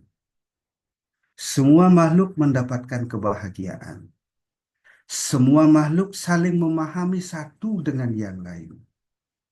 Dan semua makhluk terbebas dari duka akan tercapai. Mari dengan demikian, dengan menyadari bahwa dalam diri kita berstana Tuhan dalam bentuk yang mikro, dan kita bisa menjadikan badan ini stananya Tuhan, maka segala keputusan yang kita ambil menjadi terseimbangkan dan harmonis baik secara vertikal maupun horizontal. Karena di sanalah kebahagiaan itu akan kita dapatkan. Saya kira cukup demikian. Semoga hal ini bisa menjadi bagian dari kebahagiaan kita semua. Dan semoga memberikan manfaat untuk kita semua. Saya mengakhirinya, salam semua saudara. Salam semua saudara. Terima kasih Pak Bayangkara atas tanggapannya. Tema kita kali ini adalah poinnya menurut perspektif agama Hindu adalah keseimbangan yang sesuai dengan kitab Purutaka. Sesuai dengan keseimbangan secara horizontal dan vertikal kita akan mencapai kebahagiaan. Terima kasih Pak Bayangkara atas tanggapannya. Baik, kita menuju penanggap selanjutnya dari Konghucu, Pak Johan Ajuan. Selamat malam Pak Johan Ajuan.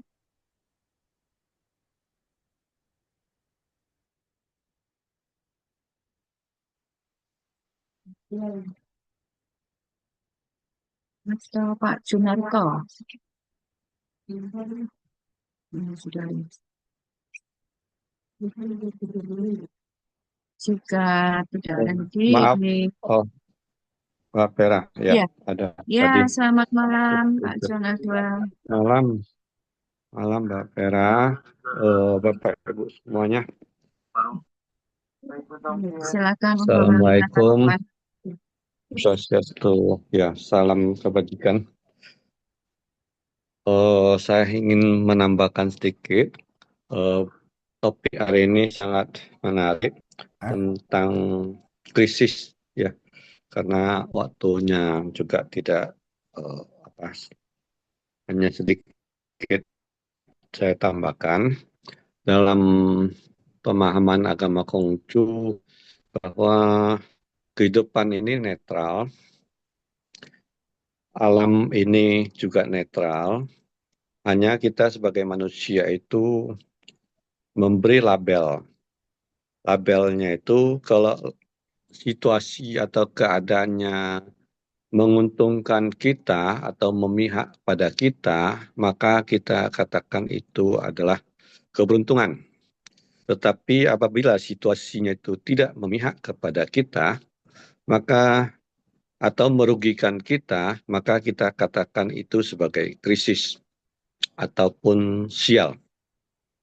Nah, satu keadaan bisa ditanggapi oleh dua person secara berbeda. Yang si A bagi dia itu adalah krisis dan si B bagi dia keadaan yang sama itu malah merupakan nasib atau peruntungan yang baik. Jadi itu adalah persepsi manusia sendiri yang melabelinya dan alam itu netral adanya. Yang penting adalah bagaimana kita mempersiapkan diri menghadapi atau menyambut setiap keadaan yang kita jalani. Ketika kita siap menjalani dan menghadapi, kita punya persiapan yang cukup, maka krisis itu dapat kita hindari. Artinya kesulitan itu dapat kita hindari. Ya. Misalnya contoh yang gampang ya, di saat di wilayah subtropis itu ada 4 musim, semi, panas, gugur, dan musim dingin.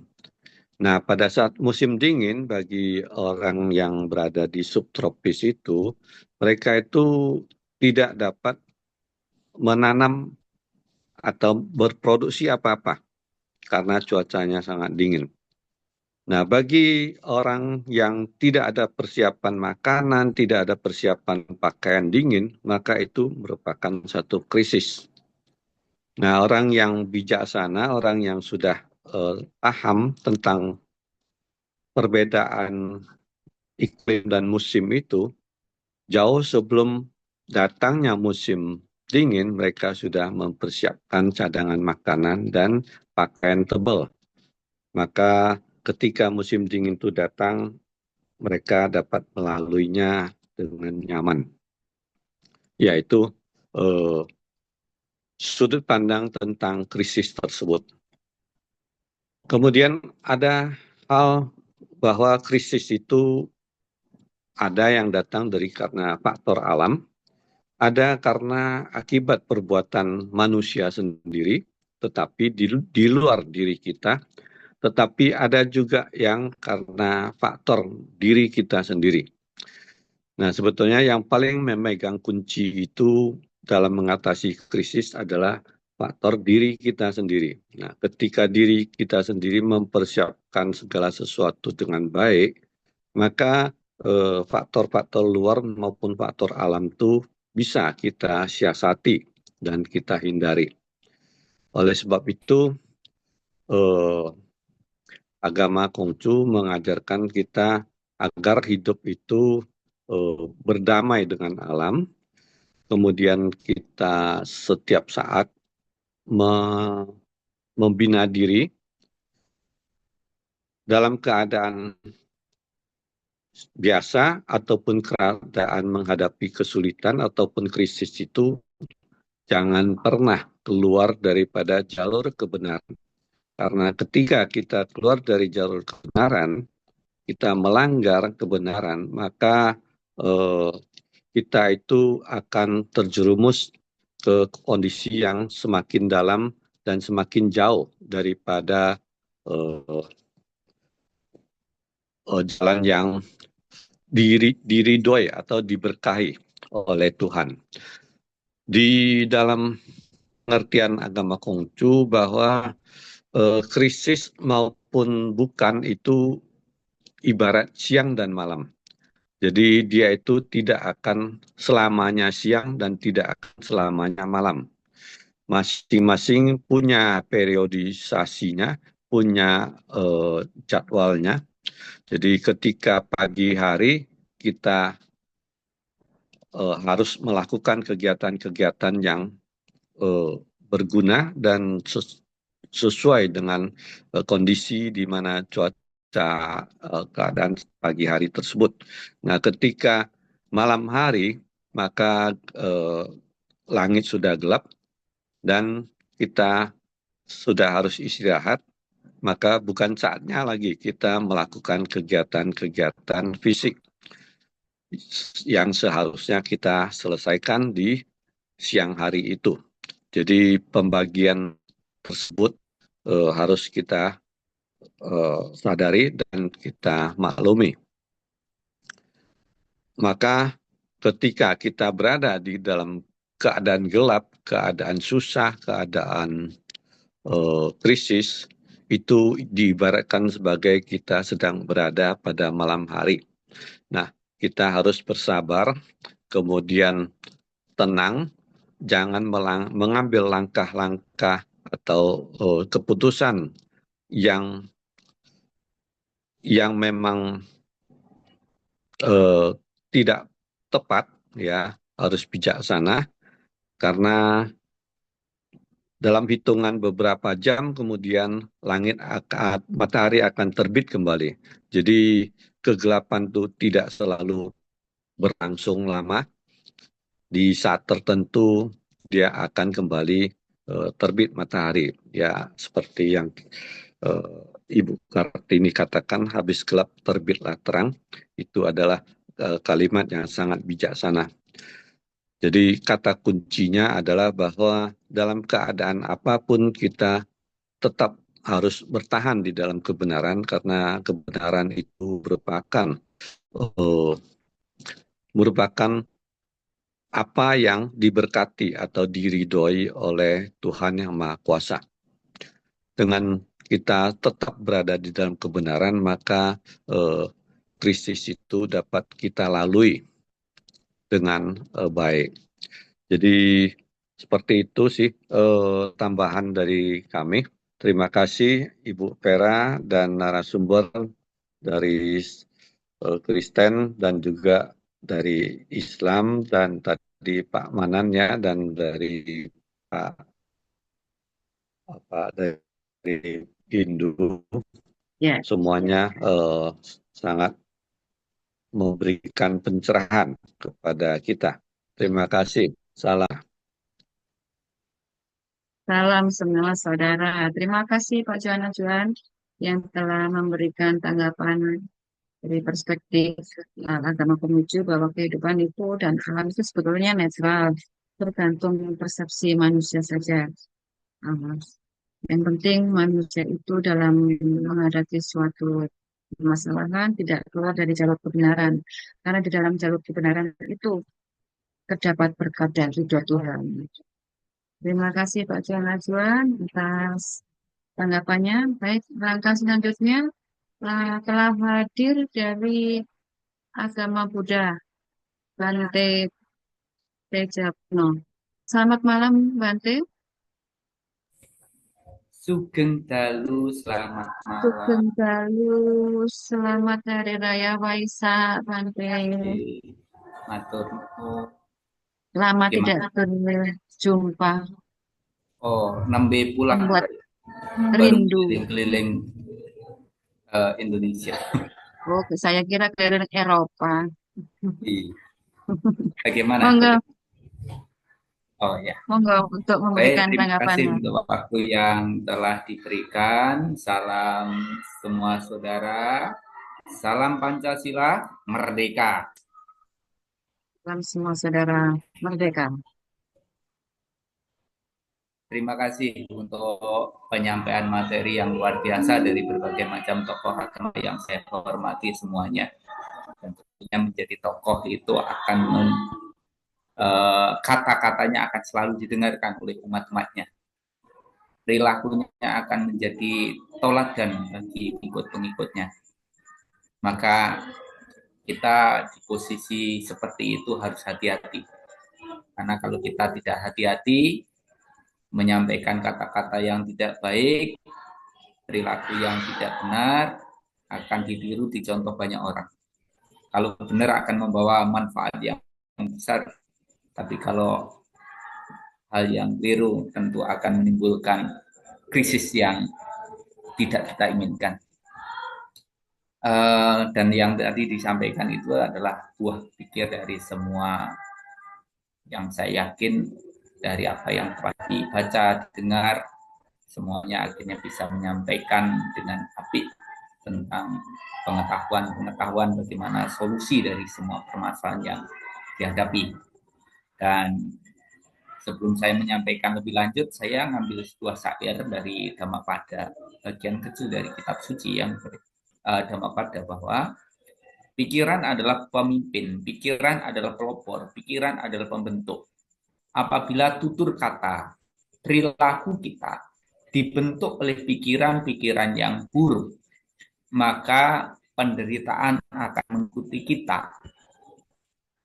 Dalam kehidupan sekarang akan menderita, dalam kehidupan yang akan datang juga menderita. Pelaku keburukan, pelaku kejahatan, melakukan tindakan berdosa akan membuat penderitaan sekarang dan juga yang akan datang. Begitulah akan terjadi sebaliknya. Pikiran menjadi pemimpin, pelopor, pembentuk, pendahulu di batin. Apabila pikir dengan ini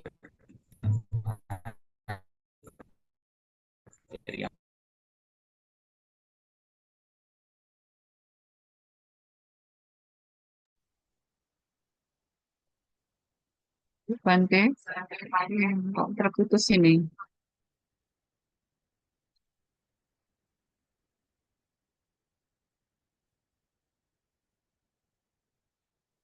Timbul sifatnya timbul tenggelam, maka hal-hal yang namanya krisis itu pasti terjadi, karena sifatnya tidak abadi. Maka di dalam pandangan spiritual untuk mengatasi hal tersebut perlu adanya tuntunan kerohanian. Tuntunan kerohanian yang mana di dalam ajaran Wawara kami itu ada yang namanya petunjuk dan pelaksanaan apa yang harus dilakukan.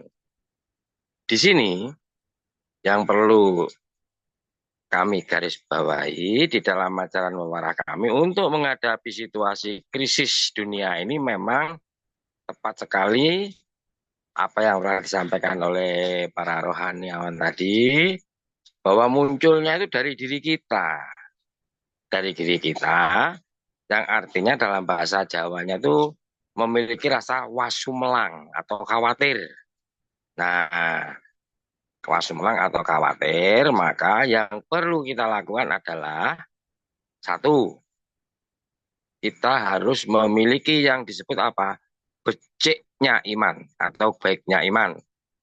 Nah, selain itu juga harus memiliki teguhnya iman atau kuatnya iman. Petunjuk dan pelaksanaannya yang disebut becik iman atau baiknya iman itu adalah bisa menenteramkan, bisa menghalau rasa galau yang ada di dalam hati. Itulah yang disebut beciknya iman. Nah, pelaksanaannya seperti itu. Jadi yang bisa mengatasi ya diri kita sendiri. Lalu yang kedua adalah teguhnya iman. Apa teguhnya iman itu?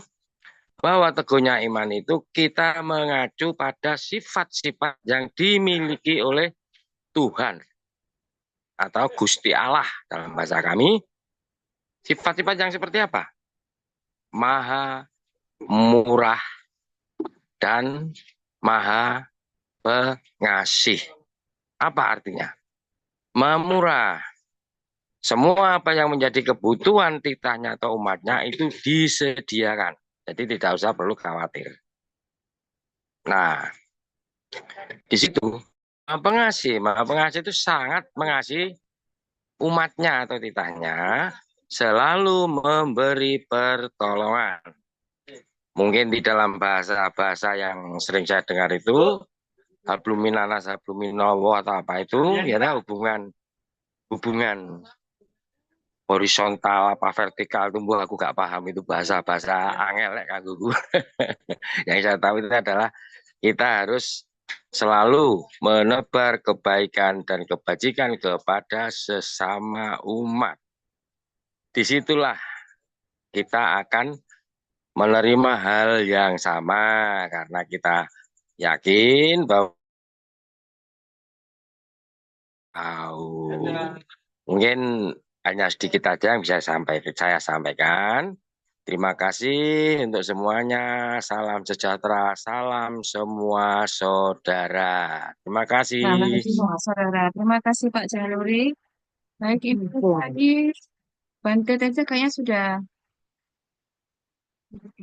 hadir kembali.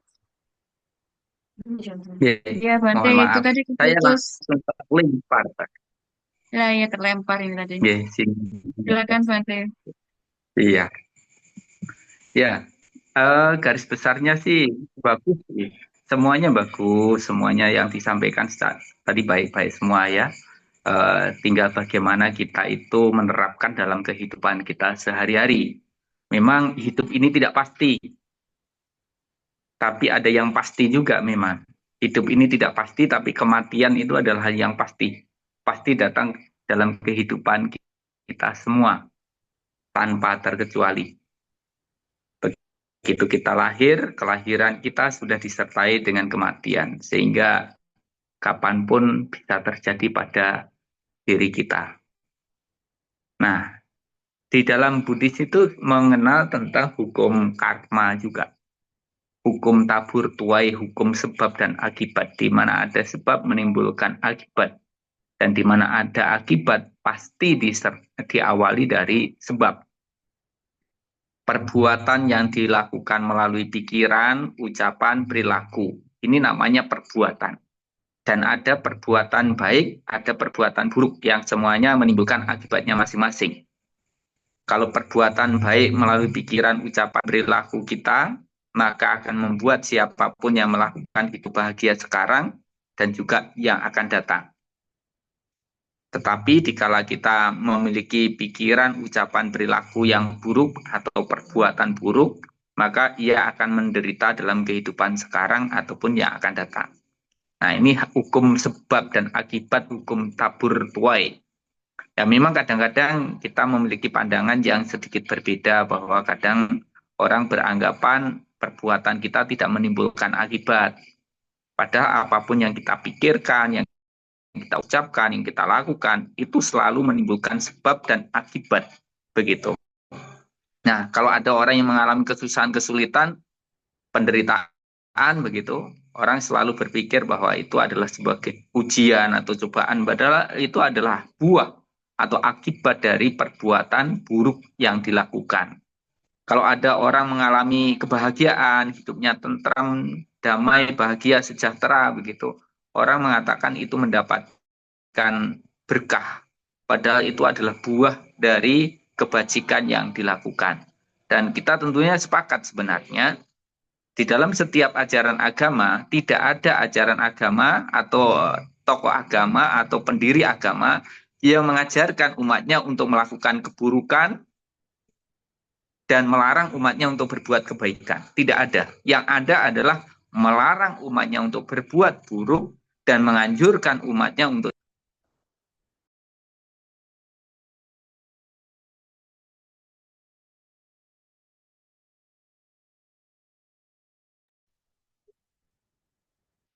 Sepertinya terlempar lagi. ya, mohon maaf, Iya, putus Bante. lagi. Ya, jadi kalau menurut pandangan kami, selain ada hukum karma tadi, hukum perbuatan tadi, ada hukum tilakana yang tadi juga sudah dibahas sedikit ya. Bahwa Buddha pernah mengatakan begini, ada Buddha atau tidak ada Buddha, ada hukum yang tetap keberadaannya, ya ada hukum yang pasti keberadaannya. Bahwa segala sesuatu yang terbentuk dari perpaduan itu adalah owah gingsir. Sabi sankara anicca. Segala sesuatu yang terbentuk dari perpaduan itu berubah. Anicca, tidak kekal, tidak abadi.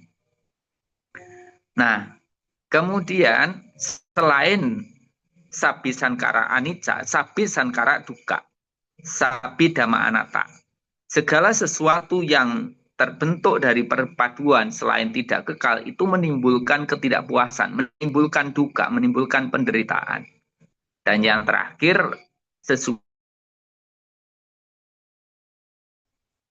ada jasmani kita. Jasmani kita terbentuk dari perpaduan, ada tanah, air, api, udara, dan karena itulah menjadi tidak kekal. Rohani kita atau batin kita itu juga terbentuk dari perpaduan. Ada perasaan, ada ingatan, ada bentuk-bentuk pikiran, ada kesadaran. Itu juga selalu mengalami perubahan. Makanya sering kita, kalau para Bante itu merenungkan secara mendalam, dikatakan rupa anicca, wedana anicca, sanya anicca, sankara anicca, winyana anicca. Jasmani berubah, perasaan berubah, ingatan berubah, bentuk-bentuk pikiran berubah, kesadaran indria berubah. Segala sesuatu mengalami perubahan dan itulah menimbulkan ketidakpuasan. Dan yang menjadi salah satu pedoman untuk kita bisa menyelesaikan permasalahan kita, sesungguhnya ya kita memang harus banyak belajar sih. Banyak membaca, banyak mendengar, banyak diskusi, atau belajar dari kehidupan ini, atau banyaklah semedi ya, meditasi. Karena itu sebenarnya akan membuat seseorang itu semakin bijak. Dikala pikirannya lereng, dia akan semakin jernih dalam mengambil sebuah kebijakan. Semakin dia mampu menaklukkan dalam dirinya sendiri, membebaskan diri dari ketidaktahuan, kebencian, dan juga keserakahan, maka di situ ia akan semakin bijak dalam mengambil keputusan. Sehingga semakin bijaknya seseorang dalam mengambil keputusan, semakin kecil efek negatif yang akan ditimbulkannya. Tapi dikala kita kebijaksanaannya sempurna, keputusan yang kita ambil, langkah yang kita ambil hanya akan membawa kebahagiaan bagi yang melakukan dan juga bagi semua orang, bagi semua makhluk. Maka rumusnya ada 4 kebenaran mulia, atau ajaran Buddha mengatakan Catari Arya Sajani, 4 kebenaran mulia. Mengetahui penderitaan, mengetahui sebab penderitaan, mengetahui akhir penderitaan, dan yang terakhir adalah mengetahui jalan menuju akhir dari penderitaan. Jadi 4 hal itu yang menjadi pedomannya. Kayak seorang dokter, dia tidak akan bisa menyembuhkan pasiennya kalau dia tidak tahu penyakitnya. Nah, untuk mengetahui penyakitnya, dia juga harus mengetahui sebab-sebab apa yang menyebabkan pasiennya itu menderita sakit. Kalau sebabnya ini mampu dikikis, dihilangkan, disembuhkan, maka penyakitnya pasti akan mengalami kesembuhan. Dan untuk mencapai kesembuhan itu diajarkan tentang jalan tengah yang berruas 8, jalan menuju bebasnya dari penderitaan. Dari mulai pandangan hidup yang benar, pikiran yang benar, ucapan yang benar, perilaku yang benar, mata pencaharian yang benar, konsentrasi yang benar, upaya yang benar, konsentrasi yang benar, dan kesadaran yang benar. Jadi benar-benar yang jumlahnya 8 tadi itu dikatakan jalan tengah berluas 8 yang barang siapa saja melaluinya akan bebas dari semua penderitaan. Begitu, saya tidak akan banyak-banyak karena sinyal saya kurang bagus. Baik, terima Sekian. kasih Bante. Salam semua saudara. Salam Pancasila Merdeka. Salam Pancasila Merdeka. Baik, uraian dari Bante tadi sebetulnya tergantung, kita semua tergantung dari pikiran, tutur kata, dan perbuatan. Jika itu pikiran kita benih dan baik, kebenaran itu akan dan segala keputusan itu akan mencapai kebenaran yang hakiki. Karena waktu sudah melebihi dari batas waktu yang ditentukan, ini dari narasumber untuk memberikan langsung aja ini Pendeta Ardian memberikan closing statement karena waktu sudah melampaui. Oke, baik, matur nuwun Bapak Ibu atas responsnya yang indah ya.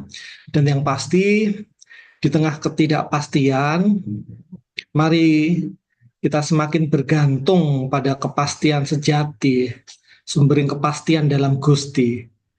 Mari setia memeriksa batin, ya kalau bahasa kekristenan itu eksamen, memeriksa motif, discernment, ya wiweko, membedakan kehendak Gusti, keinginanku, tadi diceritakan ada banyak ya, iki keinginanku dewi apa keinginan si jahat, dan mari berproses bersama sedulur liang. Ini proses spiritual companionship sehingga kita boleh mengalami unio mistika, kesatuan dengan katresnanipun Gusti, dan lalu beroleh anugerah untuk memutuskan secara bijak di tengah krisis. Dan tentu supaya dapat mewujud tidak bisa tidak, mari semakin mengakrabi disiplin spiritual, disiplin rohani. Tadi ada banyak metode yang luar biasa, ada keragaman cara yang saya pikir memperkaya pesiarahan kita di dunia. Melalui kontemplasi, jeda, doa, semedi, maos kitab suci, wiritan, dalam rangka kemudian mendengar secara mendalam tuntunan Gusti. Dan kiranya dengan begitu kita boleh beroleh pencerahan sejati dan beroleh daya, anugerah, karunia untuk menapaki pesiarahan bersama. Matur nuwun. Baik, terima kasih Pendeta Dr. Hardian Trias Muradi atas paparan tema kita kali ini yang begitu menarik sekali, dan terima kasih juga para rohaniawan yang telah memberikan tanggapan yang juga begitu mendalam dan menarik yang membuka wawasan kita atas tema kita kali ini, bahwa dalam setiap krisis dan ketidakpastian tersembunyi undangan ilahi untuk masuk lebih dalamnya, ke dalam diri. Kejelasan sejati bukan datang dari kepastian luar, melainkan dari ketenangan batin yang muncul saat kita berteran, mendengarkan dan berjalan bersama kegiatan yang lebih besar dari diri kita sendiri. Terima kasih sekali lagi Pendeta Hardiawan, dan terima kasih juga para penyawan serta audiens yang telah hadir. Kita akan mengakhiri jagongan kita kali ini. Dan kita semoga jagongan mendatang suasana yang lebih baik tadi. Terima kasih. Assalamualaikum warahmatullahi wabarakatuh. Salam sejahtera, shalom, om swastiastu, namo buddhaya, salam kebajikan, rahayu, rahayu, rahayu. Salam semua saudara. Salam Baik, semua kembalikan saudara. ke Mbak Mulan. Terima kasih Mbak Mulan. Ya, sampaikan terima kasih kepada moderator kita Mbak Vera Ekuning yang sudah memandu jalannya diskusi kita pada malam hari ini dengan sangat baik, dan juga kepada seluruh tokoh rohaniawan yang telah hadir di jagoan kita pada malam hari ini. Diucapkan juga terima kasih. Dan terima kasih yang sebesar-besarnya juga terhadap kepada Bapak Pendeta Dr. Hardian yang sudah menyempatkan waktunya memberi kita wawasan baru, pengetahuan baru juga di mana tentang seputar tema bagaimana kita pengambilan keputusan yang berbasis panduan spiritual. Izinkan saya untuk memberikan pantun berbahasa Jawa untuk penutup acara kita. Lunga wengi nyawang lintang, ati ayem ngetokake rasa. Yen mutusake kudu tenang, ngugemi tuntunan Gusti Kang Maha Kuwasa. Ya, baik Bapak Ibu, itulah tadi pantun dari kami, dan saya ucapkan selamat beristirahat. Sampai jumpa Senin depan dengan tema yang berbeda dan juga tokoh dari agama lain juga. Dan jangan lupa untuk mengisi link absensi dan juga kuesioner untuk penerbitan e-sertifikat. Sampai jumpa Senin mendatang. Wassalamualaikum dan salam semua saudara. Salam Salam. Terima kasih Pak saudara. Pendeta Hardian. Terima kasih Pendeta Dia.